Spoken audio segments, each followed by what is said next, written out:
Hello बच्चों, कैसे हो आप लोग। मैं पंकज गुप्ता आज आपके सामने रैपिड रिकॉल सीरीज के दूसरे एपिसोड में सभी का वेलकम करता हूं। आज का ये एपिसोड है क्या, इसको हम लोग बोलते हैं रैपिड रिकॉल सीरीज और इसको कई लोग माइंड मैप भी बोलते हैं।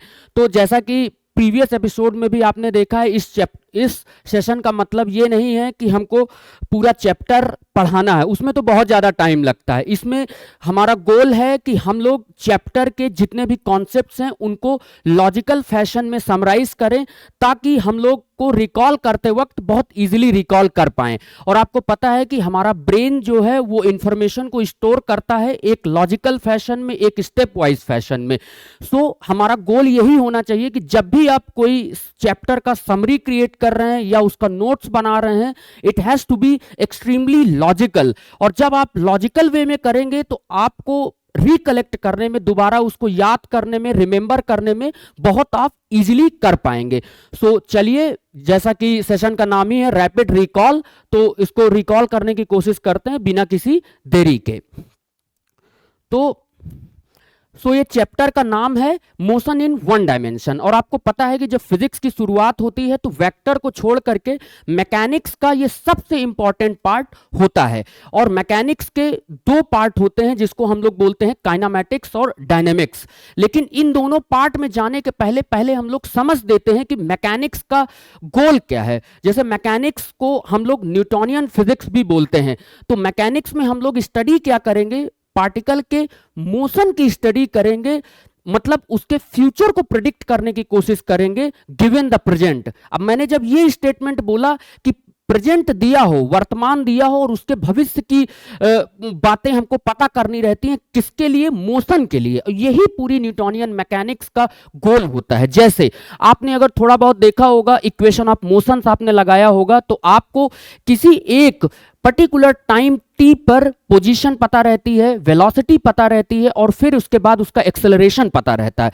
और फिर हम लोग इक्वेशन ऑफ मोशंस लगा करके किसी दूसरे टाइम टी पर पोजीशन पता करते हैं, वेलोसिटी पता करते हैं और एक्सेलरेशन पता करते हैं। तो एग्जैक्टली मैं बताना क्या चाह रहा हूं कि अगर आपको पता है कि किसी एक सर्टेन टाइम टी पे पार्टिकल कहां पे है, क्या कर रहा है, कैसे चल रहा है, उसी को टी टाइम बाद हम लोग प्रिडिक्ट करने की कोशिश करते हैं कि टी टाइम बाद वो पार्टिकल क्या कर रहा है। एग्जैक्टली यही हमारा फिजिक्स का गोल है। अब देखिए, तो ये हमारा मैकेनिक्स का पूरा इसेंस यही है कि हम लोग फ्यूचर प्रिडिक्ट करना चाहते हैं। जैसे एक मैं एग्जांपल दूं आपको, जैसे ये पेन है, अगर मैं ये पेन आपकी तरफ अगर फेंकूंगा तो सामने वाला बंदा ये कैसे उस पेन को पकड़ लेता है, ये आप इस चीज को सोचिए। तो वो क्या करता है, वो देखता है कि जब मैंने फेंका तो पार्टिकल की लोकेशन कहां पे है, पार्टिकल कहां पे है, किस वेलोसिटी से चल रहा है, किस एक्सेलरेशन से चल रहा है और फिर उसका ट्रेजेक्टरी किस तरीके का है। और उसी को देखते हुए वो प्रिडिक्ट करता है कि ये कहां पे लैंड करेगा, मतलब और कितने टाइम पे लैंड करेगा। और अगर वो इस टाइम को सही से प्रिडिक्ट नहीं कर पाता, उसकी ट्रेजेक्टरी को, वो कहां पे लैंड करेगा, कितने देर बाद लैंड करेगा, तो वो उस पार्टिकल को कैच नहीं कर पाएगा। तो रियल इसेंस केवल मैकेनिक्स का केवल और केवल यही है, given the present we need to predict the future. और इसके दो पार्ट हैं, मैकेनिक्स के दो पार्ट हैं, क्या कि प्रेजेंट पता हो, फ्यूचर प्रिडिक्ट करना है। दो पार्ट हैं जिसको हम डील करते हैं काइनामेटिक्स में और डायनामिक्स में। अब देखिए, काइनामेटिक्स में हम लोग केवल ये प्रिडिक्ट करते हैं, प्रेजेंट को प्रिडिक्ट करते हैं कि पार्टिकल क्या कर रहा है, कहां पे है, कैसे कर रहा है। और आपने जैसा पढ़ा होगा, जब तक आपने अपने चैप्टर में समराइज भी किया होगा कि इस टाइम टी पे पार्टिकल की पोजीशन ये है, वेलोसिटी ये है, एक्सेलरेशन ये है।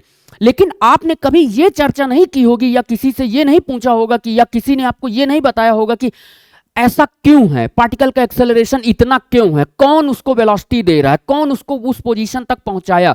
मतलब हम उसके कारण की चर्चा नहीं करते, उसके रीजन की चर्चा नहीं करते, उसके कॉज की चर्चा नहीं करते, केवल और केवल हम ये बस जानते हैं कि पार्टिकल कर क्या रहा है, कहां पे है, कैसे चल रहा है।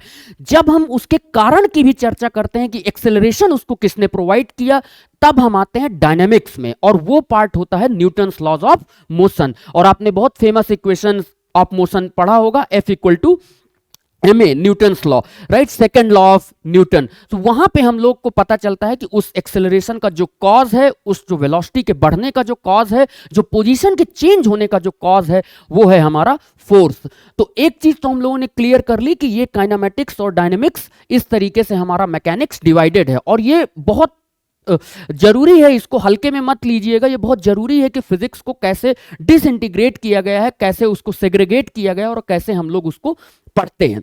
अब देखिए, जब भी हम किसी पार्टिकल की पोजीशन को आइडेंटिफाई करते हैं तो उसके लिए उससे हम लोग एक फ्रेम ऑफ रेफरेंस जोड़ते हैं। अब देखो, फ्रेम ऑफ रेफरेंस थोड़ी टेक्निकल और साइंटिफिक वर्ड है, इसको हम थोड़ा जनरल भाषा में समझते हैं, जनरल लैंग्वेज में, रॉ लैंग्वेज में समझते हैं कि रेफरेंस फ्रेम होता है, उससे एक ऑब्जर्वर जोड़ देते हैं, और ऑब्जर्वर किस तरीके से किसी ऑब्जेक्ट को ऑब्जर्व कर रहा है, राइट, उस ऑब्जर्वर को हम लोग बोल देते हैं कि उसके फ्रेम से ऑब्जर्वेशन हो रहा है। जैसे मान लीजिए एक ट्रेन पे दो लोग बैठे हुए हैं और वो ट्रेन चल रही है 10 मीटर पर सेकंड से, और फिर उसके बाद एक ग्राउंड में एक पर्सन है जो उन दोनों को ऑब्जर्व कर रहा है।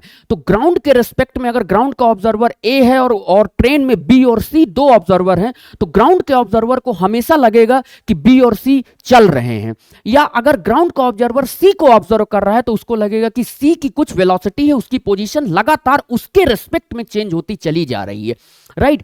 लेकिन अगर आप ए से पूछेंगे तो बी से पूछेंगे, जो वहीं पे बैठा और उसके बगल में जो सी बैठा हुआ था उसी ट्रेन में, तो उसको लगेगा कि बी के रिस्पेक्ट में जब बी ऑब्जर्व कर रहा है तो उसको लगेगा कि सी चल नहीं रहा है।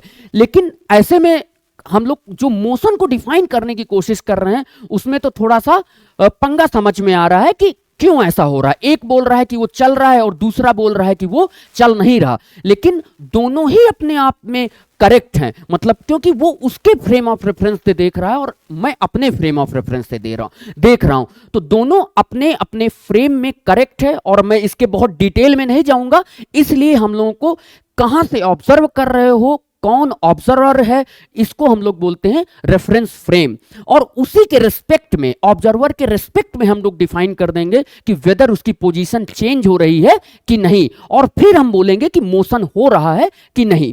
अब देखिए, तो रेफरेंस फ्रेम को अप्रोक्सीमेटली मोटा मोटी दो पार्ट में तोड़ा गया है। एक इनर्शियल फ्रेम ऑफ रेफरेंस है और एक non inertial frame of reference है। इनर्शियल फ्रेम ऑफ रेफरेंस बोलते हैं जब वो ऑब्जर्वर जो खुद ऑब्जर्व कर रहा है वो या तो रेस्ट में हो और या तो वो कांस्टेंट वेलोसिटी से चलता रहे, राइट। तो और non inertial frame of reference होता है जब पार्टिकल एक्सेलरेटेड हो या ऑब्जर्वर एक्सेलरेटेड हो और वो किसी ऑब्जेक्ट को ऑब्जर्व कर रहा हो, तो उस तरीके के ऑब्जर्वर को हम लोग नॉन इनर्शियल ऑब्जर्वर बोलते हैं, जो कि हम इस चैप्टर का गोल नहीं है, वो next chapter Newton's laws of motion में हम लोग डिटेल में डिस्कस करेंगे। अब देखिए, तो मैंने आपको बताया कोई भी पार्टिकल अगर मोशन में है तो उसकी पोजीशन को हमको किसी के रिस्पेक्ट में डिफाइन करना रहता है। और मैं क्या करूंगा कि इस पार्टिकल की t इक्वल टू 0 पे पोजीशन क्या है, x इक्वल टू 0। और देखो, ये पार्टिकल जो है ये मोशन इन वन डायमेंशन है, मतलब केवल अभी वो स्ट्रेट लाइन में मूव करेगा। और यहां पे मैं ये बोलूंगा ये मेरा रेफरेंस पॉइंट है, x equal to 0 is my reference point, और यहां से पार्टिकल मतलब यानी धीरे धीरे अपना चलता चला जा रहा है। तो मैं ये बोलूंगा कि इस पॉइंट के रेस्पेक्ट में, x इक्वल टू 0 के रेस्पेक्ट में पार्टिकल की पोजीशन लगातार चेंज हो रही है, और मैं इसको डिफाइन कर रहा हूं पोजीशन। कुछ टाइम t पे ये आ जाएगा x नॉट में, तो बोल दूंगा कि ये x इक्वल टू 0 से x नॉट डिस्टेंस दूर है। और ये फंडामेंटल डेफिनेशंस है, बट बहुत प्रोफाउंड है। अभी मैं एक एग्जांपल लूंगा, उससे आपको समझ में आएगा कि मैं इस बात पे क्यों ऐसा स्ट्रेस दे रहा हूं। धीरे धीरे थोड़ी देर बाद और आगे जाएगा, t इक्वल टू t1 पे x1 हो जाएगा। तो मतलब यानी वो x1 जो डिस्टेंस है वो किसके रेफरेंस से है, x इक्वल टू 0 यानी ओरिजिन के रेस्पेक्ट में है।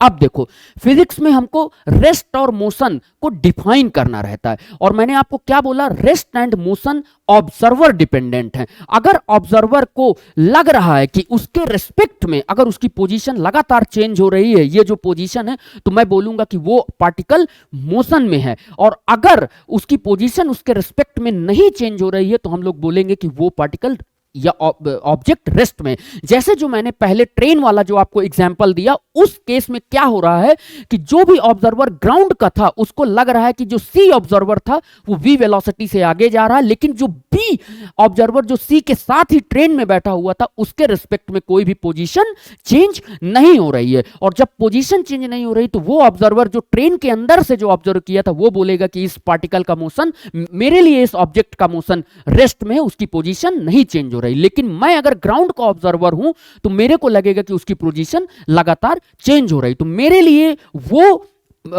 ऑब्जेक्ट सी या पर्सन सी मोशन में लगेगा और बी के लिए वही पर्सन रेस्ट में लगेगा। तो ये एक फंडामेंटल डेफिनेशन है रेस्ट और मोशन की। अब देखिए, अब जो मोशन है वो तीन तरीके से डिफाइंड है, one dimensional motion, two dimensional motion and three dimensional motion.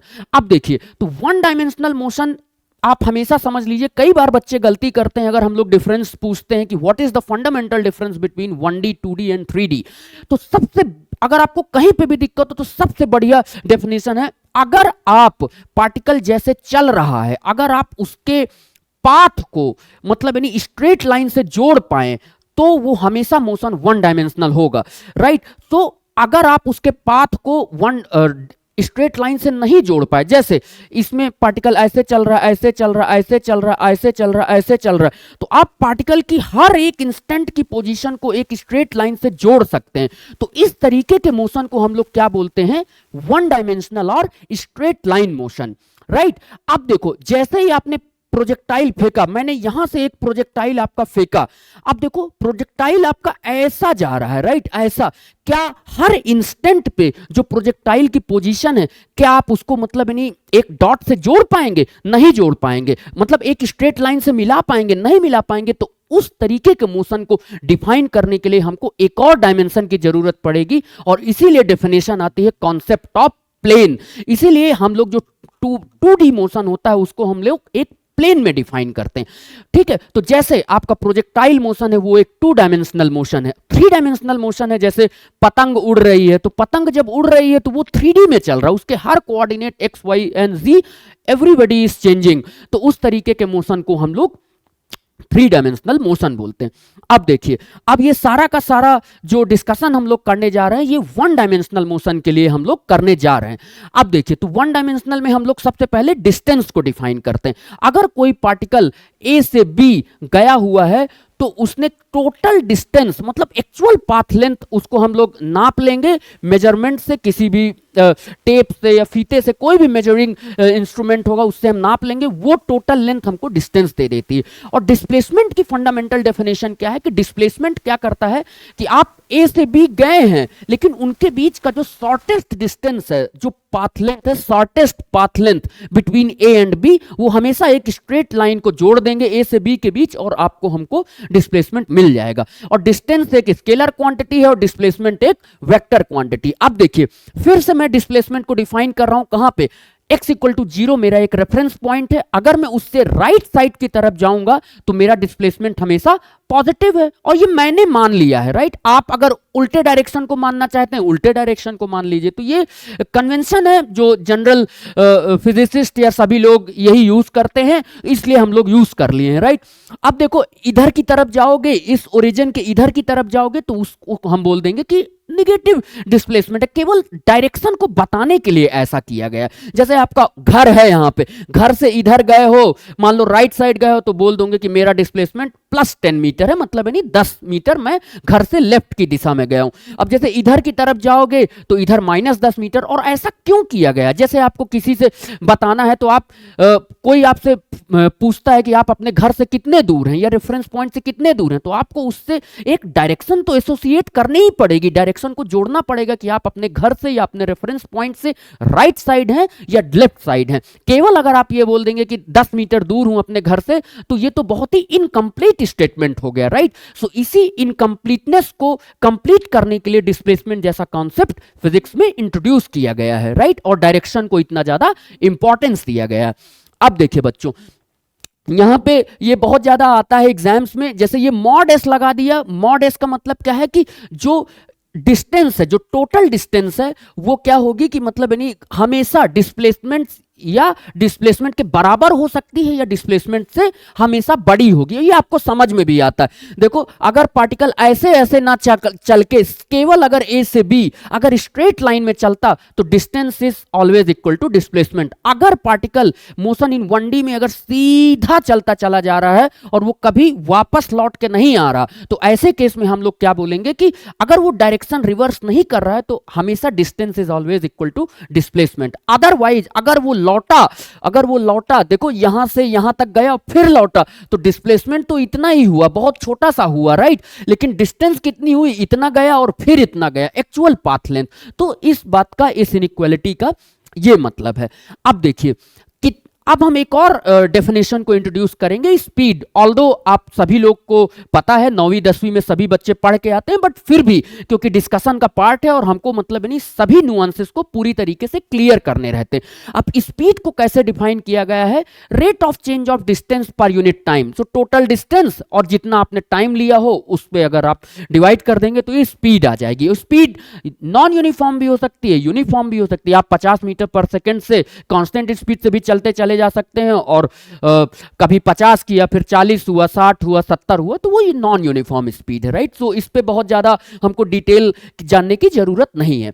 अब देखिए इसको अच्छे से सीखेंगे। एवरेज वेलोसिटी, बहुत ज्यादा बच्चे कई बार गलती करते हैं और इंस्टेंटेनियस वेलोसिटी और एवरेज वेलोसिटी पे वो क्या है डिफरेंस नहीं समझ पाते हैं। एवरेज वेलोसिटी क्या है कि total displacement per unit time, I mean, और इंस्टेंटेनियस वेलोसिटी क्या है कि उस इंस्टेंट पे कोई अगर तुमसे पूछ दे कि t इक्वल टू 5 सेकंड पे इसकी वेलोसिटी क्या होगी, तो उस तरीके के इंस्टेंट पे अगर आपकी वेलोसिटी पूछी गई है तो आप हमेशा क्या बोलोगे, वो इंस्टेंटेनियस वेलोसिटी है। एवरेज वेलोसिटी मतलब यानी जैसे t इक्वल टू 0 और 5 सेकंड के बीच मतलब यानी तुम्हारा टोटल डिस्प्लेसमेंट देख लो और टाइम 5 सेकंड ले लो और डिवाइड कर दो तो तुम्हारा आ जाएगा एवरेज वेलोसिटी।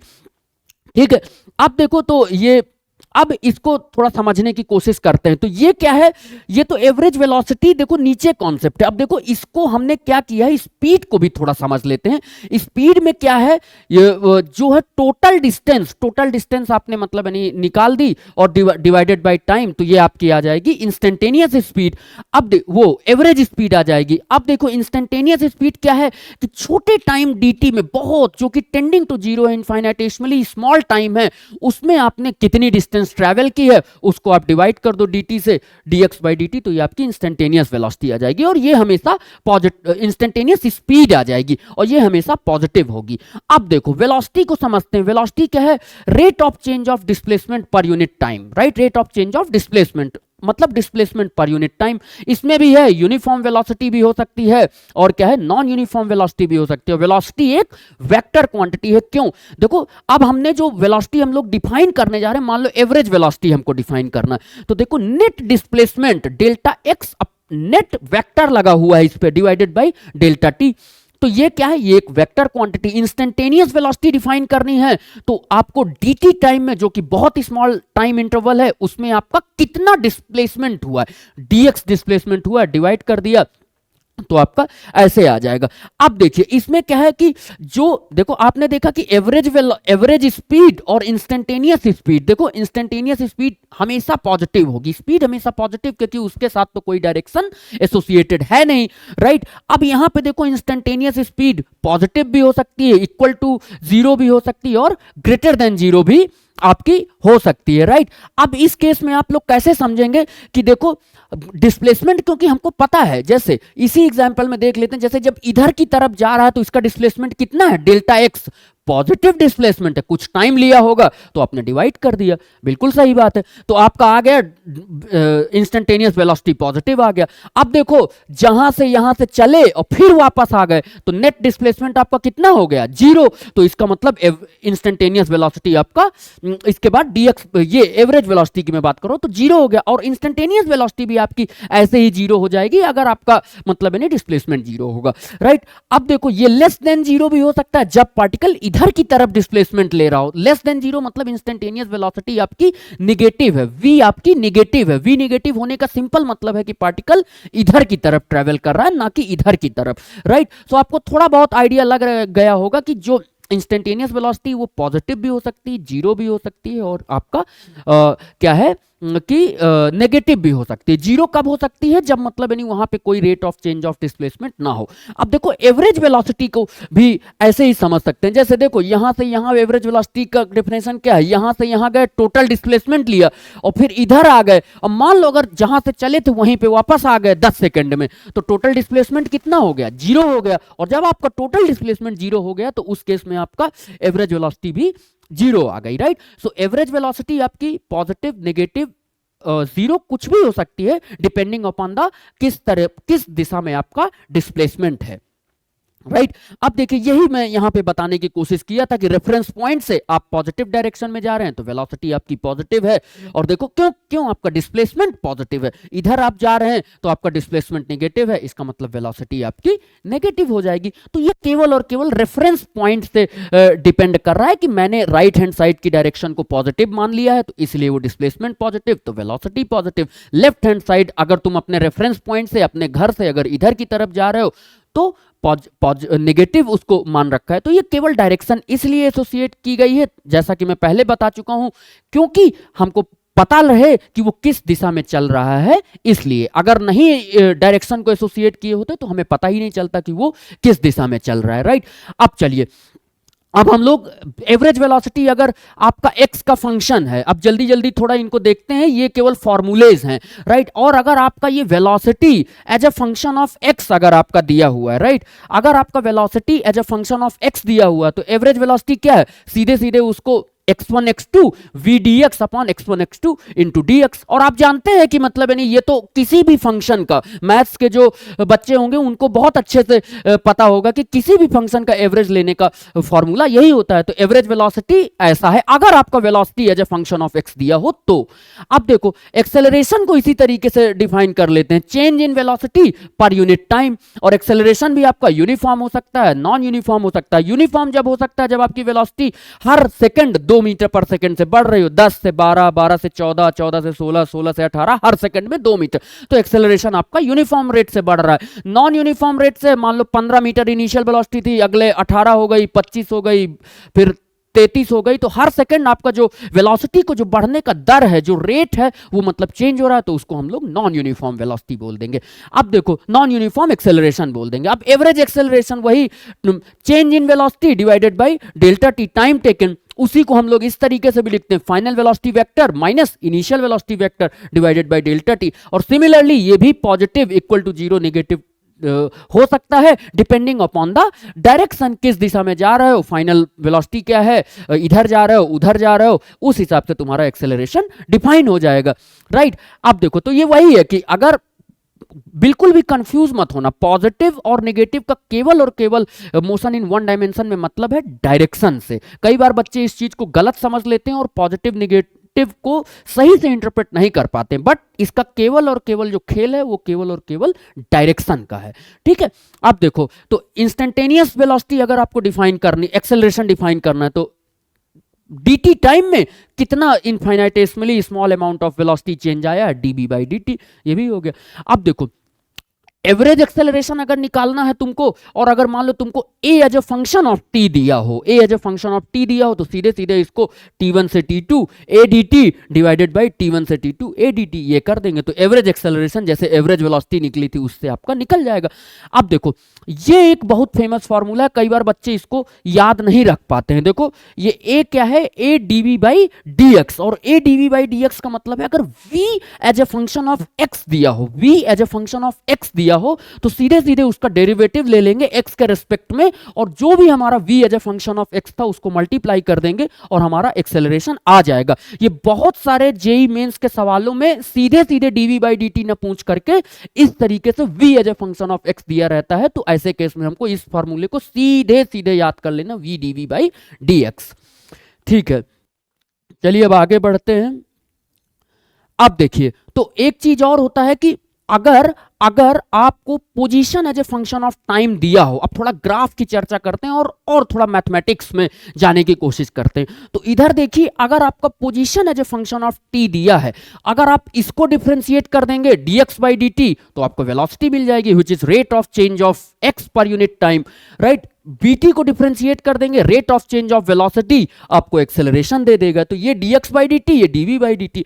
अब देखो, अब आपको पता है अगर vt को इंटीग्रेट कर देंगे तो आपको रिवर्स प्रोसेस मिल जाएगा, क्या, इंटीग्रल v dt को अगर आप इंटीग्रेट कर देंगे तो आपको डिस्प्लेसमेंट मिल जाएगा, राइट, तो आपको पोजीशन मिल जाएगी। अब देखो, अगर आप इसको इंटीग्रेट कर देंगे a dt को रिवर्स प्रोसेस कर देंगे तो आपको चेंज इन वेलोसिटी मिल जाएगा डेल्टा v, राइट। सो अभी इसको हम और डिटेल में देखेंगे ग्राफ्स के थ्रू। अब देखो, ग्राफ्स जो है मोशन इन 1D में तीन तरीके के ग्राफ बहुत ज्यादा इंपॉर्टेंट है। पहला है डिस्प्लेसमेंट टाइम ग्राफ, और दूसरा है वेलोसिटी टाइम ग्राफ, और तीसरा है आपका एक्सेलरेशन टाइम ग्राफ्स। और बहुत सारे ग्राफ्स हैं, बस सभी का इंटरप्रिटेशन हम लोग करने को तो बहुत सारे ग्राफ्स कर सकते हैं, बट ये सेशन समरी के लिए है, नोट्स के लिए है, और जितने भी वेरिएशंस हैं वो सारे वेरिएशंस इनमें क्लियर हो जाते हैं। आपको पता है कि फंडामेंटल्स फिजिक्स में अच्छे होंगे तो बहुत आसानी से हो जाता है। अगर इनके इन बेसिक ग्राफ्स के फंडामेंटल्स को आप समझ जाएंगे तो आप क्वेश्चन बना लेंगे, ठीक है, कठिन से कठिन ग्राफ भी बना लेंगे। अब देखिए, तो मैं पहले ST time graph, displacement time graph देता हूं। अब देखो, डिस्प्लेसमेंट टाइम ग्राफ क्या बताता है, पोजीशन एट टाइम टी। जैसे टी इक्वल टू 2 पे अगर मैं पूछूं पोजीशन कितनी है 10 मीटर, टी इक्वल टू 5 पे पूछूं 10 मीटर, 7 पे पूछूं 20 मीटर, तो ये हमको किसी टाइम टी पे पोजीशन देने की कोशिश करता है, राइट। अब देखो, अगर मुझे इससे चेंज इन डिस्प्लेसमेंट निकालना है तो सीधे सीधे x2 माइनस x1, जैसे यहां पे x इक्वल टू 0 पे पार्टिकल यहां था, x इक्वल टू 7 पे यहां था, तो 20 माइनस 0, तो ये चेंज इन डिस्प्लेसमेंट दे देगा। किसी दो टाइम इंटरवल्स के बीच कभी भी आप ले सकते हैं, राइट। अब देखिए, तो यहां पे एवरेज वेलोसिटी कैसे डिफाइन करेंगे, पहले डिफाइन कर चुके हैं, net change in displacement upon total time taken, जो भी है। तो अगर मान लो 2 से 10 के बीच, 2 से 7 के बीच हमको डिफाइन करना, तो 2 पे 10 है, 7 पे 20 है, तो 20 माइनस 10 ये नेट डिस्प्लेसमेंट हुआ पॉजिटिव डायरेक्शन में। टोटल टाइम टेकन आप कर दो तो 2 माइनस 7 5, तो एवरेज वेलोसिटी दे देगा। सिंपली इसी तरीके से एवरेज स्पीड निकालनी है तो आपको total distance upon total time taken आप ऐसा कर दोगे। अब देखो, इसमें क्या है कि हम लोग को इंस्टेंटेनियस वेलोसिटी, हम लोग जैसे हम लोग पहले ही डिफाइन कर चुके हैं dx बाई dt, राइट, यही होती है इंस्टेंटेनियस वेलोसिटी। तो यहां पे क्या है, जैसे अगर इस ग्राफ में किसी भी पॉइंट पे अगर आप जो स्लोप ले लेंगे किसी पॉइंट पे, तो tan थीटा, क्योंकि dx बाई dt क्या होता है, tan theta slope of that tangent line at a certain point t, तो आप कर देंगे तो वो आपको इंस्टेंटेनियस वेलोसिटी दे देगा tan थीटा। मतलब इस ग्राफ में जो स्लोप होगा किसी भी पॉइंट पे अगर देंगे तो वो आपको इस पॉइंट पे tan थीटा आपको इंस्टेंटेनियस वेलोसिटी दे देगी। अब डिफरेंट डिफरेंट तरीके के ग्राफ्स हैं, देख लेते हैं। अब देखो, पहला ग्राफ क्या है, डिस्प्लेसमेंट उसका कांस्टेंट है, टाइम बढ़ रहा है लेकिन मतलब यानी देखो इसकी पोजीशन कांस्टेंट है, तो इसका मतलब ये रुका हुआ है रेस्ट में। अब देखो, यहाँ पे टाइम बदला ही नहीं और इसने बहुत ज्यादा डिस्प्लेसमेंट ले लिया, तो ये ऑलमोस्ट इम्पॉसिबल ग्राफ है, राइट। और यहाँ पे तुम dx बाई dt से भी देख सकते हो, स्लोप इसका कितना है 90 degree, tan 90 is infinity, time pass नहीं हुआ and the guy has achieved infinite velocity, ऐसा तो हो नहीं सकता, राइट। तो दिस इज इम्पॉसिबल ग्राफ। ये वाला ग्राफ देख लो, देखो इसमें क्या है, डिस्प्लेसमेंट आपका लीनियरली बढ़ रहा है। अब इसका dx बाई dt अगर निकालेंगे तो tan थीटा क्या है, ये वाला एंगल, और ये तो हमेशा आप देख रहे हैं ये हर एक टाइम t पे इसका एंगल कांस्टेंट है, और एंगल कांस्टेंट है तो वेलोसिटी हर पॉइंट पे कांस्टेंट होगी। तो ये क्या है, st ग्राफ से आप ये भी इंटरप्रेट कर सकते हैं कि वेलोसिटी उसकी कांस्टेंट है कि नहीं। अब यहां पे देखिए, यहां पे क्या हो रहा है कि देखो, ये जब चलना शुरू किया तो टेंजेंट यहां पे ड्रॉ करेंगे तो बिल्कुल ds बाई dt क्या है आपका 0 है, तो ऑलमोस्ट 0 वेलोसिटी से, और फिर धीरे धीरे अगर आप देखेंगे तो इसका मतलब यानी स्लोप यह है जो ds बाई dt है, स्लोप बढ़ता चला जा रहा, मतलब उसकी स्पीड बढ़ती चली जा रही है, राइट।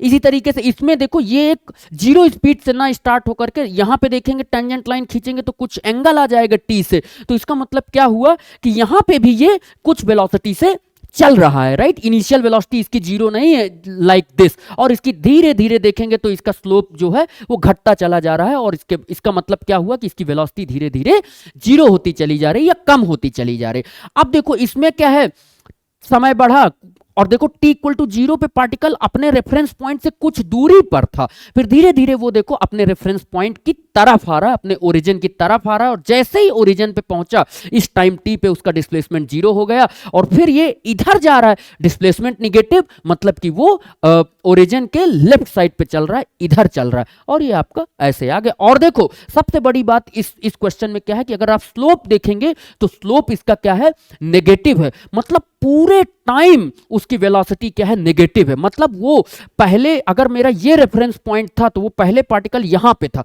वो हमेशा, क्योंकि इस रेफरेंस पॉइंट से कुछ डिस्प्लेसमेंट था, फिर धीरे धीरे धीरे धीरे करके इसका मतलब वेलोसिटी का डायरेक्शन हमेशा कहां है, निगेटिव, इस दिशा में, तभी तो उसका डिस्प्लेसमेंट 0 हुआ और अपने रेफरेंस पॉइंट पे आया, और फिर इसके बाद इधर वो निकल गया, मतलब फिर से वेलोसिटी उसकी इसी डायरेक्शन में। तो पूरे टाइम इसको ऐसे इंटरप्रेट नहीं करना, वेलोसिटी हमेशा वेलोसिटी निगेटिव है, मतलब यानी इसका जो डायरेक्शन है ट्रैवल का वो हमेशा इस तरफ है, राइट, लेफ्ट साइड। अब देखो ये तो ग्राफ पॉसिबल नहीं है, क्योंकि देखो दो टाइम पे दो डिस्प्लेसमेंट, तो ये आपका ग्राफ इम्पॉसिबल है। अब इसमें क्या हो रहा है, देखो t इक्वल टू 0 पे क्या हो रहा है कि मतलब नहीं कुछ उसका पॉजिटिव डिस्प्लेसमेंट है, मतलब अगर ये रेफरेंस पॉइंट है यहां पे बैठा है, देखो फिर धीरे धीरे उसका डिस्प्लेसमेंट 0 हुआ, देखो कम हो रहा है कम हो रहा है कम हो रहा है, 0 हो गया। अब देखो और फिर इसके बाद देखो, इसके बाद ये इधर की तरफ चलना शुरू किया, और क्योंकि डिस्प्लेसमेंट अभी भी पॉजिटिव है, और देखो डिस्प्लेसमेंट फिर पॉजिटिव है, क्योंकि इस डायरेक्शन को मैंने पॉजिटिव मान रखा। अब देखो देखो इधर वेलोसिटी का अगर स्लोप निकालेंगे तो देखो tan थीटा देखो 90 प्लस ऑब्ट्यूस एंगल बन रहा है, तो इसका मतलब कि उसकी वेलोसिटी का डायरेक्शन किधर है, इधर की तरफ वेलोसिटी। इसका मतलब डिस्प्लेसमेंट पहले कुछ था, इसका मतलब जैसे जैसे वो इधर की तरफ आ रहा है, अपने रेफरेंस पॉइंट की तरफ आ रहा है, और धीरे धीरे उसका डिस्प्लेसमेंट 0 हो गया, मतलब वेलोसिटी का डायरेक्शन इसमें कैसा था, लेफ्ट। और देखो फिर डिस्प्लेसमेंट बढ़ रहा है, और डिस्प्लेसमेंट हमेशा पॉजिटिव है, तो देखो फिर से वो इधर ही चला होगा, तभी तो डिस्प्लेसमेंट उसका पॉजिटिव है। और वेलोसिटी देखो, अब वेलोसिटी भी इसी दिशा में होगी, तभी तो 0 से डिस्प्लेसमेंट फिर बढ़ना शुरू हुआ, तो ये इस तरीके से आपका बढ़ जाएगा। अब देखो इसी तरीके से इसको भी समझ सकते हो, इसमें क्या है कि मतलब यानी डिस्प्लेसमेंट आपका बढ़ रहा है, मतलब इसमें क्या है कि आप ओरिजिन जहां रेफरेंस पॉइंट से ही चलना शुरू कर रहे हैं, देखो तो शुरू में आपकी वेलोसिटी बहुत तेजी से चले,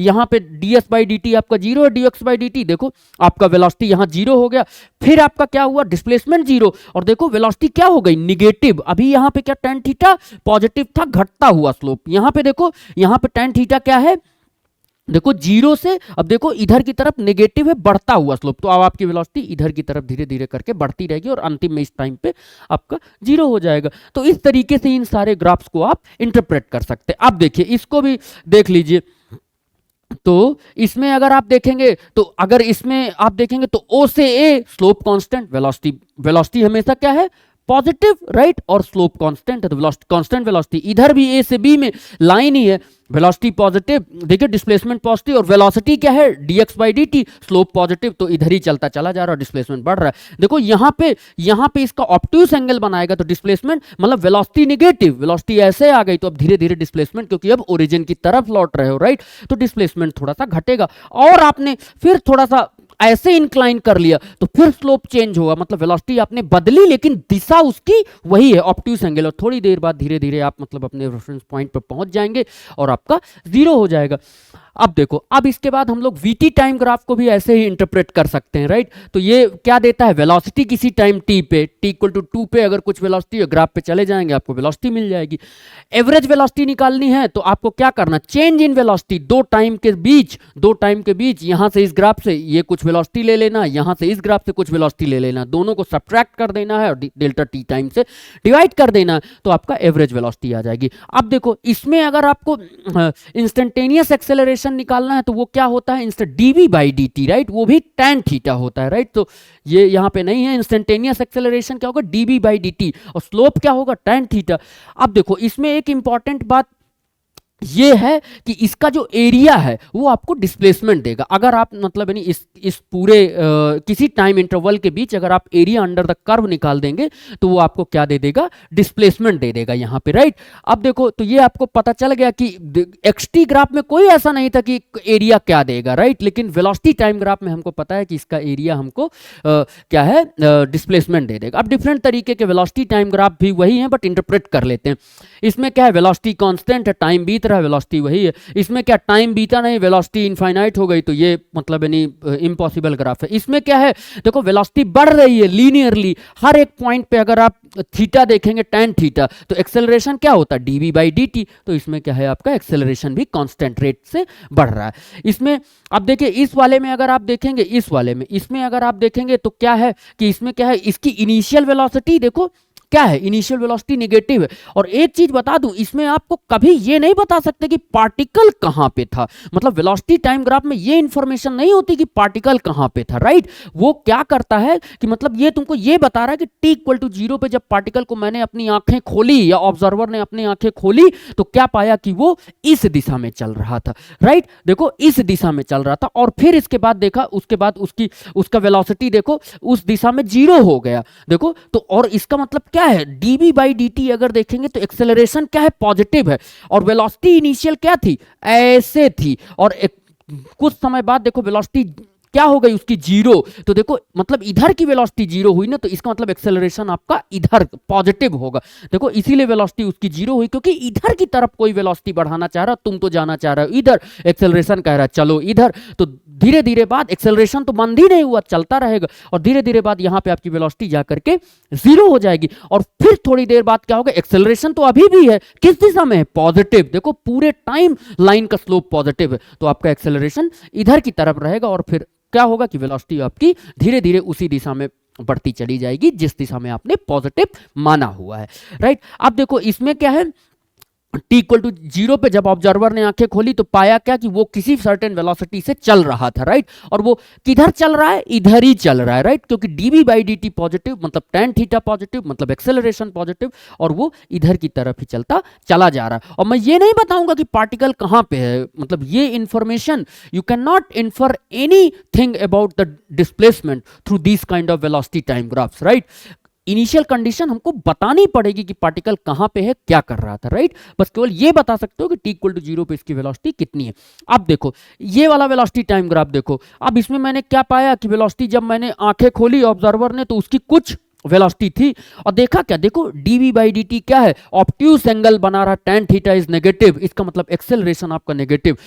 शुरू में उसकी वेलोसिटी कैसी थी, पॉजिटिव, और एक्सेलरेशन कैसा है, नेगेटिव, तो वो जा रहा था ऐसे, और लगातार कोई उसको कांस्टेंट एक्सेलरेशन से उसकी वेलोसिटी को इधर की तरफ घटाना चाह रहा है, इस तरफ, और इस तरफ घटाएगा तो धीरे धीरे धीरे धीरे धीरे धीरे इसकी वेलोसिटी घटते हुए वो मतलब यानी क्या हो जाएगी, 0 उस डायरेक्शन की। लेकिन पार्टिकल अभी भी आगे जाता चला जाएगा। कई बार बच्चों को कंफ्यूजन होता है कि एक्सेलरेशन इधर तो पार्टिकल आगे नहीं जाएगा, अरे वेलोसिटी तो उसके पास है, जब तक उसकी वेलोसिटी उस दिशा की 0 नहीं हो जाएगी तब तक थोड़ी ना वो आगे बढ़ना बंद कर देगा उसी दिशा में, तो धीरे धीरे उसका डिस्प्लेसमेंट भी आगे की तरफ बढ़ता चला जाएगा, और फिर एक टाइम के बाद उसकी वेलोसिटी जब 0 हो जाएगी तब अब उस दिशा का डिस्प्लेसमेंट नहीं होगा, और एक्सेलरेशन अभी भी इधर की तरफ है, तो आपकी वेलोसिटी आपकी अब इधर की तरफ हो जाएगा। यही देखो वेलोसिटी एक टाइम पे 0 हो जाएगी, और फिर वेलोसिटी आपकी नेगेटिव की तरफ बढ़ना शुरू करेगी, क्योंकि एक्सेलरेशन अभी भी इस दिशा में है। तो अब इसमें और इसमें कोई डिफरेंस नहीं है, बस मैंने ड्रॉ कर दिया है कि आपको पता रहे कि यहाँ पे t=0 पे वेलोसिटी क्या है। जब ऑब्जर्वर ने आंखें खोली तब वो t=0 पे वेलोसिटी उसकी उस दिशा में कोई थी ही नहीं, वो रेस्ट में ही था, और वो चलना ही जब शुरू किया है तो वो इस दिशा में, क्योंकि इस लाइन का भी स्लोप भी नेगेटिव है, तो वो ये बात ये बता रहा है कि वो इस दिशा में चल रहा है, लेफ्ट, ठीक है। अब चलिए बच्चों नेक्स्ट देखते हैं। अब देखो तो इसका जो एरिया अंडर द कर्व है वो क्या हमको देता है, चेंज इन वेलोसिटी, राइट। इसको अगर आप एरिया अंडर द कर्व को हम लोग इंटीग्रेशन पे जाते हैं, इंटीग्रेशन से भी जानते हैं, राइट। उसको हम लिख सकते हैं इंटीग्रल a dt, किसी भी फंक्शन का area y dx, integral y dx, तो वो हमको क्या दे देगा, चेंज इन वेलोसिटी। अब देखो, अब तुमको एक चीज यहां पे देखो, ये सब हम डिस्कस कर चुके हैं बट फिर भी देख लेते हैं फॉर्मली। देखो एक्सेलरेशन अगर आपका ग्रेटर देन 0 है तो वेलोसिटी हमेशा आपकी पॉजिटिव मतलब इंक्रीज करेगी। इसका इस ग्राफ में अगर देखेंगे एक्सेलरेशन आपका ग्रेटर देन 0 है तो यहाँ पे हमेशा उसकी वेलोसिटी आपकी बढ़ती चली जाएगी उस दिशा की। अगर आपका एक्सेलरेशन लेस देन 0 है और मान लो ये जैसे यहाँ पे देखो एक्सेलरेशन अभी आपका कहीं भी लेस देन 0 नहीं है, इस दिशा में जब जाएंगे तब आपका एक्सेलरेशन आपका जीरो है। इसका मतलब एक्सेलरेशन अब opposite to the direction of the velocity है। इसका मतलब धीरे धीरे वो वेलोसिटी को घटाएगा। यहां पे क्या है, एक्सेलरेशन पॉजिटिव, मतलब वेलोसिटी की दिशा में ही एक्सेलरेशन, तो वेलोसिटी बढ़ती रहेगी। इसका कोई स्लोप लोप से लेना देना नहीं। देखो अभी भी जब यहां से यहां चलेंगे तो भी उसका एक्सेलरेशन क्या है, पॉजिटिव ही है, राइट। एक्सेलरेशन पॉजिटिव है तो अभी भी मतलब है नहीं उसका वेलोसिटी बढ़ता चला जाएगा। बस यहां पे ये है कि एक्सेलरेशन कांस्टेंट न होने के बजाय एक्सेलरेशन लगातार घटता चला जा रहा है, बस यही है। लेकिन वेलोसिटी तो बढ़ेगी, चाहे तुम पहले 8 से बढ़ा रहे थे, अब 7 से बढ़ा रहे हो, 6 से बढ़ा रहे हो, 5 से बढ़ा रहे हो, 4 से बढ़ा रहे हो, अब बाद में क्या कर दिया तुमने, बढ़ाना ही बंद कर दिया, कुछ नहीं बढ़ा रहे हो, और बाद में तुम निगेटिव दिशा में बढ़ा रहे हो। तो इसका मतलब अब उस दिशा की वेलोसिटी घटेगी जिधर तुमने बढ़ाने की कोशिश की थी, राइट। तो ये चीजें यही यहां से समझ में आती है। अब देखो इक्वेशन ऑफ मोशन में आ जाते हैं, तो ये बहुत ज़्यादा इसको हम डिटेल में नहीं देखेंगे, इसमें सभी बच्चों को बहुत अच्छे से अप्लाई करना आता है। तो अगर कांस्टेंट वेलोसिटी से चल रहा हो तो दूरी बराबर चाल गुणे समय, s equal to u into t. अगर उसके पास एक्सेलरेशन है तो ut के साथ एक एक्सेलरेशन का टर्म भी जोड़ दोगे प्लस हाफ at², और तो हमको किसी टाइम t पे हमको उसकी डिस्टेंस पता चल जाएगी या डिस्प्लेसमेंट पता चल जाएगी। अब देखो v equal to u plus at का मतलब क्या है, final velocity is equal to initial velocity, right. अब प्लस जितना तुम एक्सेलरेशन लेते चले जा रहे हो, तो हर मान लो 2 मीटर पर सेकंड स्क्वायर से हर सेकंड बढ़ा रहे हो तो 2 मीटर पर second square into time t, तो जितने टाइम t पे उतना at क्या है, increase in velocity, her second में तुमको मिलता चला जाएगा, तो फॉर्मूला मिल जाएगा। एक ये भी है, t को एलिमिनेट कर दोगे इन दोनों में से तो v equal to u square plus 2as मिल जाएगा। और ये क्या है, एवरेज वेलोसिटी भी इससे निकालते हैं, u plus v by two into t. और ये थोड़ा याद रखना फॉर्मूला कि अगर कोई nth सेकंड में, 5वें सेकंड में अगर जर्नी के आपके पूछ लिया, इनिशियल वेलोसिटी u थी, एक्सेलरेशन ये था, तो मतलब है नहीं कितना डिस्टेंस ट्रेवल करेगी, राइट। तो ये आपको पता है s इक्वल टू, ये बहुत इंपॉर्टेंट है, ये कई बार एग्जाम्स में आता है बिल्कुल frequently, sn is equal to u plus a by two into 2n minus 1, nth second में चली गई दूरी। अब देखो सिमिलरली ये मोशन अंडर ग्रेविटी में है, तो ये सब इसी तरीके के फॉर्मूले हैं, बस नीचे एक्सेलरेशन g रहता है तो सेम फॉर्मूलों को हम लोग यहाँ पे a की जगह dg डाल देंगे। अब देखो nth टाइम इंटरवल में मोशन अंडर ग्रेविटी हो रहा, अगर कोई तुमसे पूछ ले कि last second of its motion, right, मान लो 12 सेकंड की जर्नी थी, तुमसे कोई पूछ दे कि 12वें सेकंड में वो कितनी दूरी ट्रेवल किया होगा, तो सीधे सीधे आप बता देंगे sn is equal to u plus g by two into 2n minus 1। कोई 11वें सेकंड, 13वें सेकंड, किसी भी सेकंड पे पूछोगे तो आप अपना डिस्टेंस या डिस्प्लेसमेंट बता दोगे। So this is the distance travelled in nth time, right. पूरा टाइम नहीं लेना है, nth टाइम, समझ गए। अब देखो उससे रिलेटेड हम लोग धीरे धीरे करके ग्राफ्स भी देख लेते हैं जो कि हम लोग देख चुके हैं। अब देखो अगर मान लीजिए एक टावर पे आप खड़े थे और आपने उसको फेंक दिया, तो आपको पता है s equal to u t plus half a t square, तो इसका जो वेरिएशन होता है s का t के रिस्पेक्ट में, वो पैराबोलिक शेप है और धीरे धीरे उसका मतलब यानी डिस्प्लेसमेंट बढ़ता चला जाएगा। और देखो जब तुमने ड्रॉप किया तो उसकी वेलोसिटी कितनी थी, 0 थी, ds by d T drop कर, और धीरे धीरे जैसे जैसे उसको g का एक्सेलरेशन मिलेगा उसकी वेलोसिटी लगातार बढ़ती चली जाएगी। और देख रहे होंगे आप कि इसमें ds बाई dt का जो स्लोप है वो कॉन्टिन्यूअसली टाइम के साथ बढ़ता चला जा रहा है, इसलिए उसकी वेलोसिटी भी देखो बढ़ती चली जा रही है। और आप पता है आपको कि अगर ds बाई डी टी, अगर ये t स्क्वायर का वेरिएशन है तो ds बाई डी टी करेंगे तो 2t आ जाएगा, वो लीनियर रिलेशन होगा, और उसका जो एक्सेलरेशन होगा dv बाई डी टी का tan theta equal to z हो जाएगा। अब देखो इसमें अगर आप एक्सेलरेशन देखेंगे तो एक्सेलरेशन इसका g हमेशा की तरह कांस्टेंट रहता है। अब देखो अगर इस ग्राफ को इंटरप्रेट करना है तो ये ग्राफ क्या बोल रहा है कि मान लो मैंने नीचे से बॉल फेंक दी, तो देखो उसका मान लो डिस्प्लेसमेंट मतलब यानी पहले बढ़ता गया, मैंने ऊपर के डायरेक्शन को पॉजिटिव मान रखा, ये बढ़ता गया और अभी भी देखो ऊपर ही है, टॉप मोस्ट पॉइंट पे वेलोसिटी उसकी 0, ds by d T slope आप देख सकते हैं। और धीरे धीरे फिर वो जब नीचे गिरेगी तो फिर उसका वेलोसिटी क्या है, देखो फिर वो उसका डिस्प्लेसमेंट कुछ टाइम पे 0 जहां से फेंका था वहीं पे आ गई। अब देखो यहाँ पे क्या है, वेलोसिटी देखो लगातार घटेगी क्योंकि g क्या है, तुम्हारी वेलोसिटी को लगातार कम करता चला जा रहा है, और g acceleration, force of gravity, और फिर यहाँ पे टॉप मोस्ट पॉइंट पे 0, फिर एक्सेलरेट होगी लेकिन वेलोसिटी की दिशा बदल जाएगी। तो देखो अगर ds बाई डी टी यहाँ पे देखेंगे तो tan थीटा आपका नेगेटिव है और आपका वेलोसिटी धीरे धीरे बढ़ता चला जाएगा लेकिन निगेटिव में, राइट। और देखो यहाँ पे स्लोप कितना ज्यादा है, राइट। तो ये डायरेक्शन का खेल है। अब इसी तरीके से यहाँ पे v को भी आप प्लॉट करेंगे तो आप v भी कर सकते हैं। देखो इनिशियल वेलोसिटी मैंने ऐसे डायरेक्शन में पॉजिटिव ले रखा है। देखो जब टाइम u/g होगा टॉप मोस्ट पॉइंट पे तो वेलोसिटी 0 हो जाएगी, फिर इसके बाद वो जब लौटेगा नीचे तो उसकी वेलोसिटी फिर लगातार बढ़ती चली जाएगी, लेकिन किस पे, निगेटिव डायरेक्शन में, जो मैंने एज्यूम की है। तो और आपका पता है एक्सेलरेशन हमेशा नीचे की दिशा में है, तो एक्सेलरेशन मैंने यहाँ पे नीचे की दिशा को मैंने नेगेटिव मान रखा है, तो इसलिए एक्सेलरेशन हमेशा इसका -g रहेगा। चलिए अब ये थोड़ा इंपॉर्टेंट कॉन्सेप्ट है, इस पे मैं थोड़ा सा 5 मिनट एक्स्ट्रा ही लूंगा, क्योंकि देखो रिलेटिव वेलोसिटी को समझना बहुत बहुत ज्यादा जरूरी है। अब देखो क्या होता है कि जैसे मैंने सेशन को जब स्टार्ट ही किया था तभी मैंने बोला था आपको कि रेस्ट और मोशन को डिफाइन करना बहुत ही इंपॉर्टेंट बात होती है। और रेस्ट, जो कोई भी मोशन ऑब्सोल्यूट मोशन में नहीं होता या ऑब्सोल्यूट रेस्ट में नहीं होता। अब ये मैं स्टेटमेंट जो बोल रहा हूं इसको ध्यान से समझिएगा कि ए और बी दो बंदे थे जो ट्रेन में जा रहे थे 10 मीटर पर सेकंड से, और सी एक बंदा था जो ऑब्जर्वर था, जो ग्राउंड से था।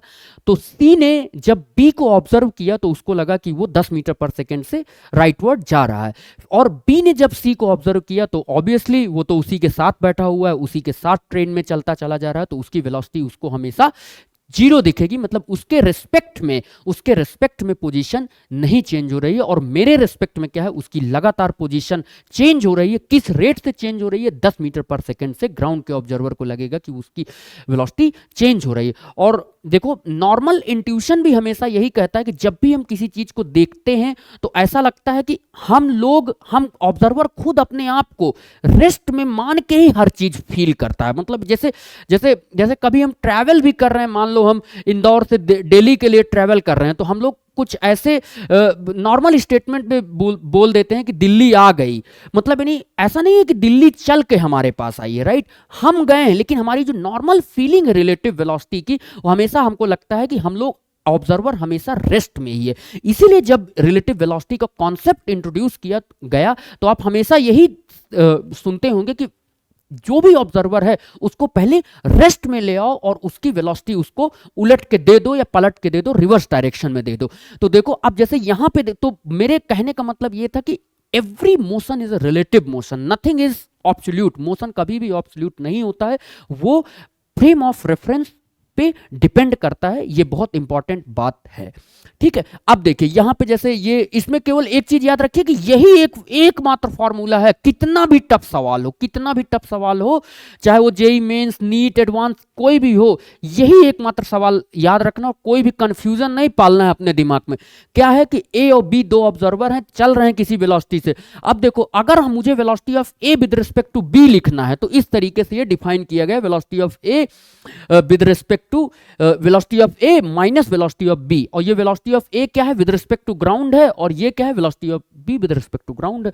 अब देखो अगर मुझे वेलोसिटी ऑफ ए लिखना है, राइट, इसका डिफरेंट वर्जन अगर मुझे लिखना है तो मैं क्या लिखूंगा, velocity of B plus velocity of A with respect to B. अब इसमें करते क्या है, जैसे मैं मान लो एक ट्रॉली थी, ट्रॉली भी चल रही है, ट्रॉली चल रही 10 मीटर पर सेकंड से, और मैं भी ट्रॉली के रेस्पेक्ट में 3 मीटर पर सेकंड से दौड़ रहा हूं। तो क्या होगा कि ग्राउंड के ऑब्जर्वर को क्या लगेगा कि टोटल में मेरा जो उसके रेस्पेक्ट में जो टोटल डिस्प्लेसमेंट है वो क्या है, 13 मीटर पर सेकंड से, 10 + 3 13 से।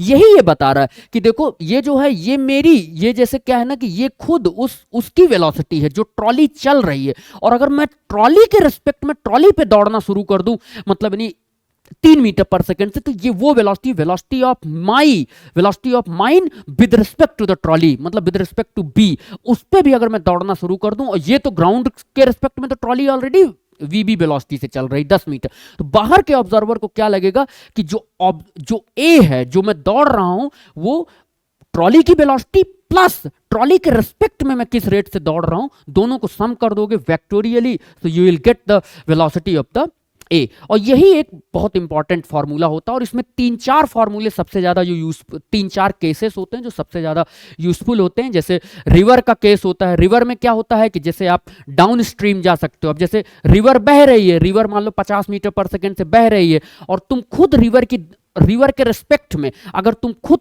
10 मीटर पर सेकंड से बह रहे हो, तो नेट में तुमको बाहर के ऑब्जर्वर को लगेगा कि तुम 60 मीटर पर सेकंड से। तो इसको सिंपल कंफ्यूज नहीं करना, एक नदी का एफर्ट है और एक क्या है, तुम्हारा एफर्ट है। वही है यहाँ पे, एक ट्रॉली का एफर्ट है और एक क्या है, तुम्हारा एफर्ट है। तुम्हारा एफर्ट क्या है, 3 मीटर पर सेकंड, ट्रॉली का एफर्ट क्या है, 10 मीटर पर सेकंड। तो टोटल बाहर वाले को तो यही लगेगा ना कि ट्रॉली और तुम्हारा दोनों का मिला के 13 मीटर पर सेकंड है, राइट। इसी तरीके से वो नदी वाला केस है। तो इस तरीके से हमको रिलेटिव वेलोसिटी के कॉन्सेप्ट्स को भी समझ सकते हैं बहुत इजीली। तो सबसे इंपॉर्टेंट बात जो इसमें याद रखनी रहती है कि खुद का एफर्ट प्लस खुद का एफर्ट किसी के रेस्पेक्ट में जहां पे तुम जा रहे हो, और जो चल रहा है जिस पे, जो खुद चल रहा है, मतलब दूसरे का एफर्ट, जैसे नदी का एफर्ट प्लस नदी पे तुम किस रेट से चल रहे हो, वो एफर्ट दोनों को जोड़ देना रहता है वेक्टोरियली, और उसके बाद आपको वेलोसिटी मिल जाती है, राइट।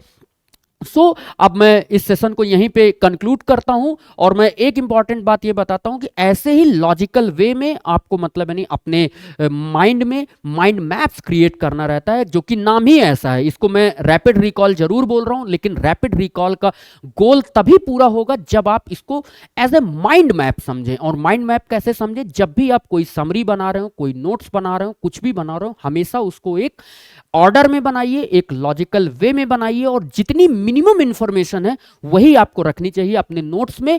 और रिवाइज करते समय उसको बस, भले आप 1 से 2 घंटे रिवीजन में लीजिए, लेकिन जो कंटेंट है वो आपका 2 से 3 पेज से ज्यादा का नहीं होना चाहिए, और it has to be extremely placed in an orderly way. Haphazard way में, रैंडम वे में कभी भी मतलब यानी आपको नोट्स नहीं प्रिपेयर करने हैं, स्पेशली जेईई मेंस, एडवांस और नीट की प्रिपरेशन के समय।